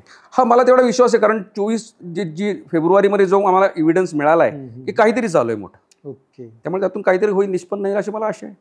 तुमच्या केसबद्दल आता काय चालू आहे? तुम्हाला माहिती आहे की एकदा का माणसाला अटक झाली, चार्जशीट झालं की पुढे काहीच होत नाही. कारण खालच्या कोर्टांवर एवढा ताण आहे की साधारण 3 महिन्याची डेट पडतात. मी उदाहरण सांगतो, माझी 18 एप्रिल 2025ला कोर्टाची तारीख होती. पुढची तारीख 1 जुलै आणि 17 जुलै आहे. एवढ्या तारखांमध्ये फरक पडतो. त्यामुळे जातो, सही करतो, परत चालू आमचा व्यवसाय, बाकी वकिलीचं काम चालू आहे. पण या काळात वकिली करावं असं का वाटलं? म्हणजे पुढे कायद्याच्या अभ्यासाची गरज का वाटली? नाही, मी LLB आधीच होतो. 2011 ते 2014 मी LLB केलं होतं. बरं, मला कधीच वकील व्हायचा मनात इरादा नव्हता. जेलमध्ये गेल्यावर काय झालं, जेव्हा मला वाटतं की जेलमध्ये जाऊन माझं आयुष्य उद्ध्वस्त झालं, तेव्हा कुणाला तरी असं वाटलं आतल्या कैद्यांना की हा माणूस जेलमध्ये आल्यामुळे कदाचित मला बाहेर जायचा मार्ग सुकर झाला.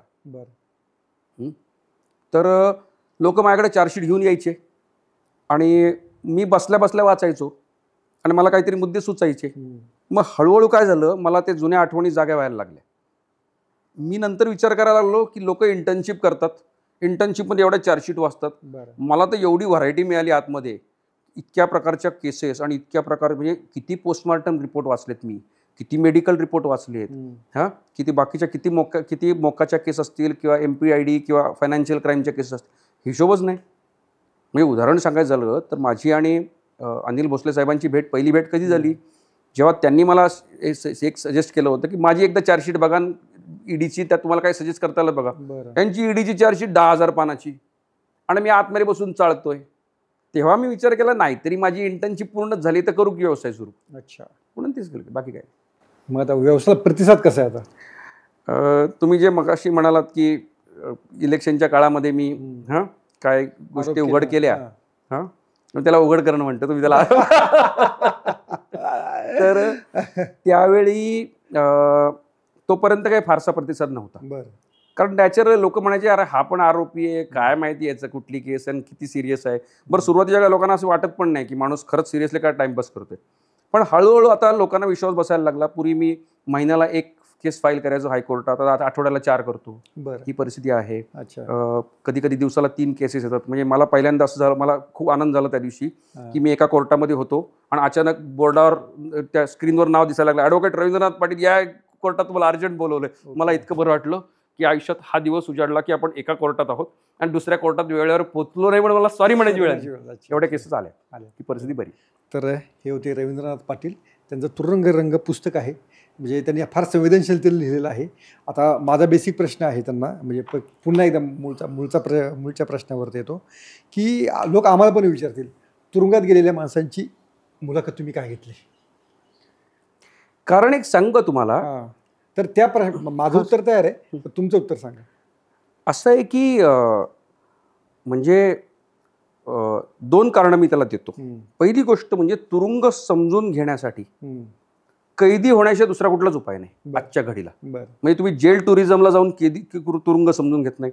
आपण इतके पत्रकारिते क्षेत्रातले अनुभवी आहात, कदाचित तुम्हाला यातले नवे कंगोरे पाहायला कळले असतील. ते जेलरलाही तुरुंग कळत नाही, कारण जसं मी तुम्हाला म्हटलं, या कैद्यांकडे बघून मला निगेटिव्ह वाईब येतात. मग मी जास्त काही खोलात जातच नाही, कुणाशी काही सहानुभूती व्यक्त करायचा प्रयत्न कर, आपलं काम करतो, पाट्या टाकतून जातो.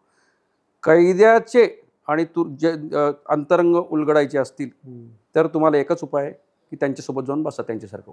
जे मला दुर्दैवानं म्हणा किंवा सुदैवानं म्हणा ती परिस्थिती आली आणि मला असं वाटलं की ते उलगडावेत, त्यामुळे हा एक भाग झाला. ती क्युरिओसिटी असते लोकांच्या मनामध्ये.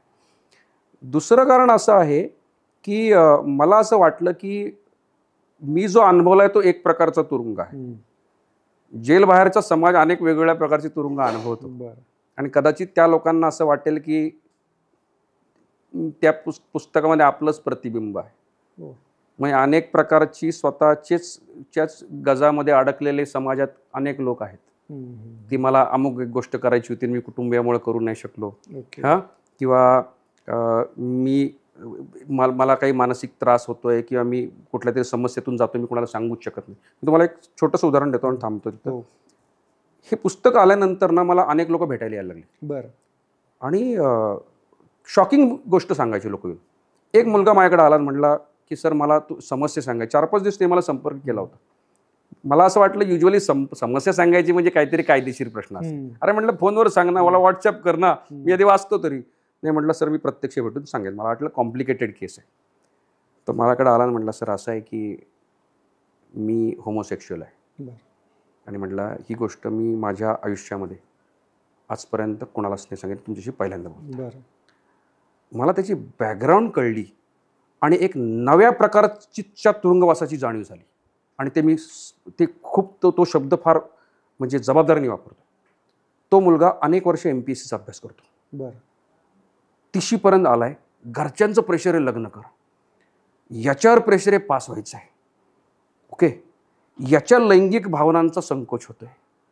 हा एका विशिष्ट प्रकारच्या तुरुंगवासात अडकलाय जो कुठल्या तरी फर्ग्युसन कॉलेज रस्त्यावरच्या डेक्कन जिमखाना भागातल्या सदाशिव पेठेतल्या कुठल्या तरी एका क्वाड बेसिसच्या खोलीमध्ये अडकलाय. आणि तो संकोच कुठंतरी समलैंगिकतेच्या रूपाने व्यक्त झालाय त्याच्या बाबतीत. मला असं वाटलं की त्या किशोर विभागामध्ये अडकलेला कैदी आणि या माणसामध्ये काय फरक आहे. मला असं वाटतं की त्या लोकांना हे पुस्तक जवळचं वाटतं. तर हे होते रवींद्र पाटील. अतिशय चांगली मुलाखत झाली. तुमची या मुलाखतीवरची मतं जरूर कळवा आणि पुस्तकही वाचायला विसरू नका. धन्यवाद. थँक्स. सोशल मीडियाच्या भाऊ गर्दीत विश्वासार्हतेने चकाकणारे नाव म्हणजे लेट्सअप मराठी. सगळ्यांना, सगळ्या नागरिकांना ती स्पीच, ती लेट्सअप वरील मुलाखती म्हणजे विचारांचा खजिना. त्यानंतरच्या निवडणुकीमध्ये मला सोडून गेले. बातम्या केवळ वस्तुस्थिती सांगणाऱ्या, न प्रोपगंडा, फक्त जनतेचा अजेंडा. क्योंकि आने वाला कल जाने वाला है, जाने वाला कल आने वाला है. राजकारण, मनोरंजन असो की क्रीडा क्षेत्र, महाराष्ट्राची स्पंदने संवेदनशीलतेने टिपणारे माध्यम म्हणजे लेट्सअप मराठी. जगासोबत एक पाऊल पुढे राहण्यासाठी लेट्सअपचे ॲप, सोशल मीडिया आणि वेबसाईट सोबत कनेक्टेड रहा.